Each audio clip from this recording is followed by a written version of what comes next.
ഇനി ഇലക്ട്രിക് വാഹനങ്ങളും ശബ്ദിക്കണം. Electric hybrid വാഹനങ്ങൾക്ക് ശബ്ദം നിർബന്ധമാക്കി കേന്ദ്ര റോഡ് ഗതാഗത ഹൈവേ മന്ത്രാലയം. 2026 ഒക്ടോബർ 1 മുതൽ എല്ലാ പുതിയ സ്വകാര്യ വാണിജ്യ ഇലക്ട്രിക് വാഹനങ്ങളിലും അക്കോസ്റ്റിക് വെഹിക്കിൾ അലേർട്ടിംഗ് സിസ്റ്റം ഘടിപ്പിക്കണമെന്നാണ് മന്ത്രാലയത്തിന്റെ നിർദ്ദേശം. ഇലക്ട്രിക് വാഹനങ്ങളുടെ ശബ്ദമില്ലാത്ത യാത്ര അപകടങ്ങൾ വർദ്ധിപ്പിക്കുന്ന സാഹചര്യത്തിലാണ് കേന്ദ്ര മോട്ടോർ വാഹന ചട്ടത്തിൽ ഭേദഗതി വരുത്താനുള്ള കരട് വിജ്ഞാപനം പുറത്തിറക്കിയത്.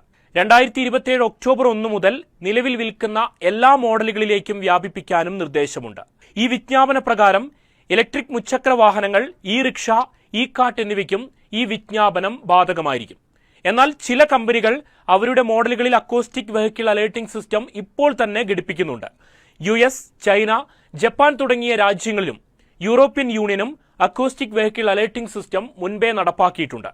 ശബ്ദമില്ലാതെ വരുന്ന ഇലക്ട്രിക് വാഹനങ്ങൾ മൂലം അപകടങ്ങൾ വർദ്ധിക്കുന്നതിനാൽ കാൽനട യാത്രക്കാർക്കും മറ്റു വാഹനങ്ങൾക്കും മുന്നറിയിപ്പ് നൽകുക എന്ന ലക്ഷ്യത്തോടെയാണ് അക്കോസ്റ്റിക് വെഹിക്കിൾ അലേർട്ടിംഗ് സിസ്റ്റം ഘടിപ്പിക്കാൻ തീരുമാനിച്ചിരിക്കുന്നത്. ഇതിന്റെ ഭാഗമായാണ് കേന്ദ്ര മോട്ടോർ വാഹന ചട്ടത്തിൽ ഭേദഗതി വരുത്താനുള്ള കരട് വിജ്ഞാപനം കേന്ദ്ര റോഡ് ഗതാഗത ഹൈവേ മന്ത്രാലയം പുറത്തിറക്കിയത്.